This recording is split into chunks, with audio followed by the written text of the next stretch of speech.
algunas consideraciones previas a hacerle preguntas muy específicas.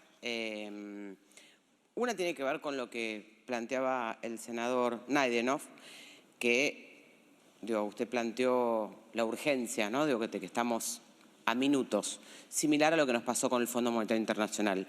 El 16 de diciembre surgió el fallo de la Corte y los senadores y senadoras de Juntos por el Cambio estuvimos esperando todo enero y febrero que se nos convocara a extraordinarias, tanto por el Fondo Monetario Internacional como por el Consejo de la Magistratura.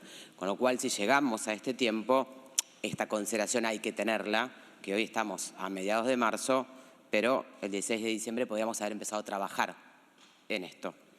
Segunda consideración, que me parece que no hace falta que lo aclare, pero a veces pareciera que sí, ya me pasó en otras instancias, que es que usted nos solicita al Congreso Nacional que declaremos inconstitucional algo que está fuera de nuestra competencia, al igual que el Poder Ejecutivo, entendiendo que la Corte Suprema es el organismo máximo de interpretación de las leyes.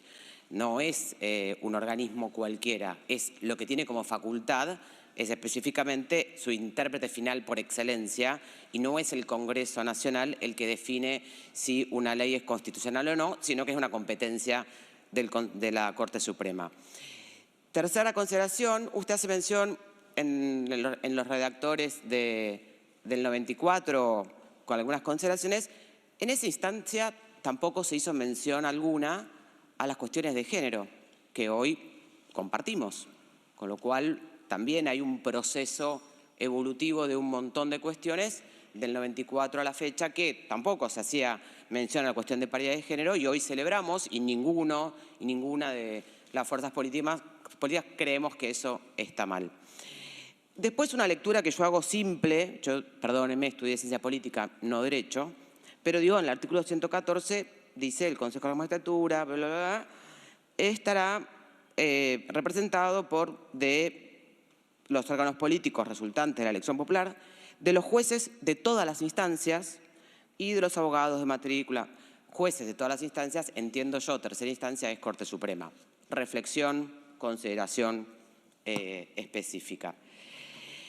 Después hay algunas preguntas específicas respecto al proyecto, porque yo entiendo que agradezco la presentación del doctor Lucones respecto a lo que vienen realizando, que no dudo que tiene un trabajo enorme. Todo aquel que alguna vez administró cualquier organismo del Estado sabe la complejidad, con lo cual, pero no estamos acá para ver esto, sino los proyectos que tenemos a la vista.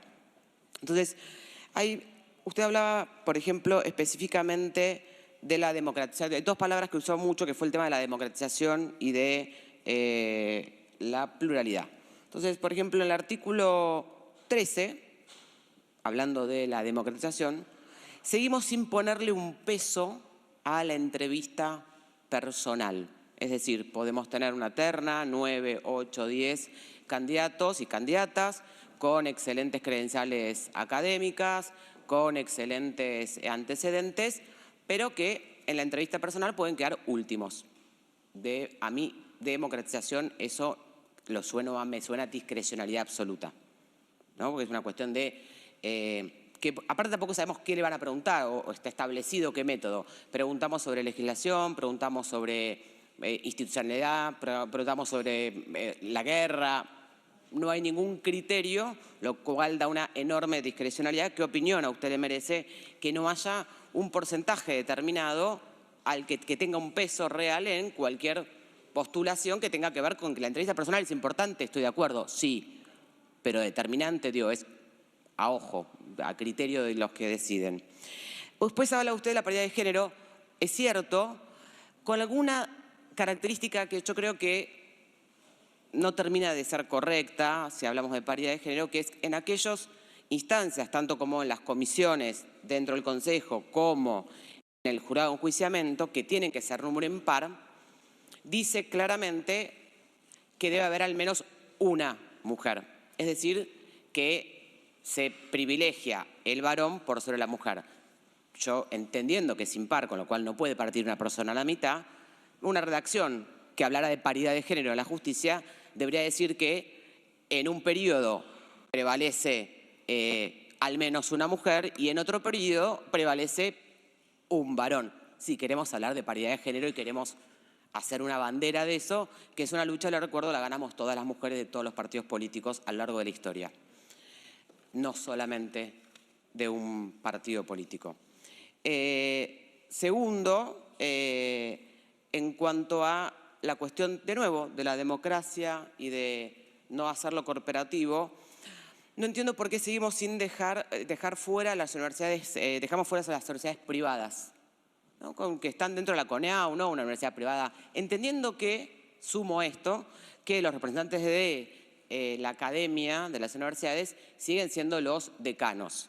Todos hacemos política acá, todos sabemos perfectamente el nivel de manejo político que surge en las universidades públicas, de la cual yo soy parte y he militado y sigo participando, pero digo, si fuese democrático, primero, debería ser elegido por los pares, no por el decano, que es producto de un juego 100% político. Y si queremos hacerlo democrático, debería estar incorporadas aquellas universidades avaladas por la CONEAU, con 20 años de historia, trayectoria, digo, no solamente las públicas, entendiendo que además las universidades públicas, salvo la Universidad de Buenos Aires, han sido creadas durante, digo, nada, tenemos una decana de una universidad que ante un fallo firme entrega un premio de reconocimiento a la lucha a una persona que está sido condenada con sentencia firme. Entonces, lo pongo como reflexión en cuanto a democrático y corporativo que usted hace mención.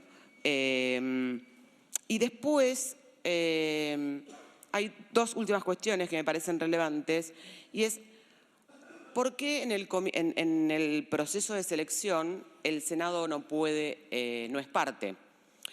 Podría suponerse, para que no haya un exceso de representación, dado que los senadores somos los que levantamos la mano para dar o no dar acuerdo.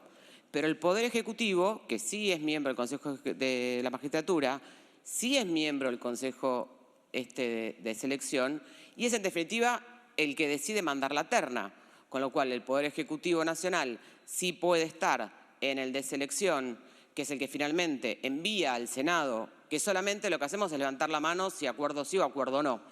No entiendo por qué el Senado, cuál es la razón, porque creo yo que la superrepresentación en términos políticos no estaría, porque el Poder Ejecutivo estaría en la misma situación, el Senado no está dentro de esta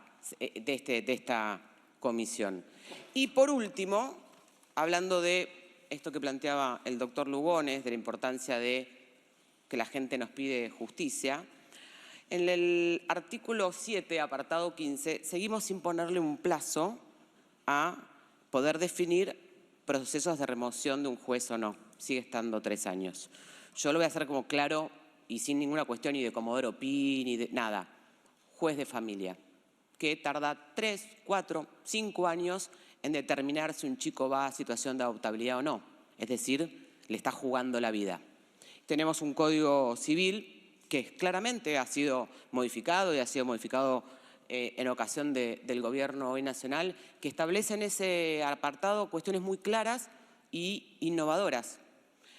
Entonces, si tenemos un juez que tiene y recibe permanentes denuncias de distintos organismos de niñez, de infancia, porque tarda 4 años en resolver la vida de un niño y a ese niño se le va la vida, y nosotros no tenemos plazo y tardamos 3 años, tenemos 2 situaciones. Una, un juez que le sigue jodiendo la vida a niños y niñas y que no define su situación de adoptabilidad.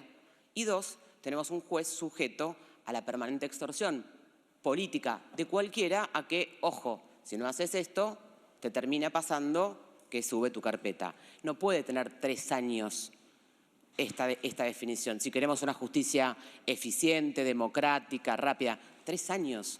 Y insisto, no me meto en ninguna cuestión que tenga que ver con la política, me meto con la vida de un chico de 1 año, que un juez puede tardar hasta 5 años si decide o no, no cumpliendo el Código Civil, si un chico va a una adopción o no. Y lo vamos a dejar ahí. Estas son las cuestiones que a mí, obviamente hablando de la Corte Suprema, lo van a hacer el resto de mis compañeros, me preocupan superlativamente, sobre todo porque usted hizo mucha mención a la democratización y al corporativismo, y para mí estas cuestiones no se reflejan en este proyecto que tenemos a la vista del Poder Ejecutivo Nacional. Muchas gracias.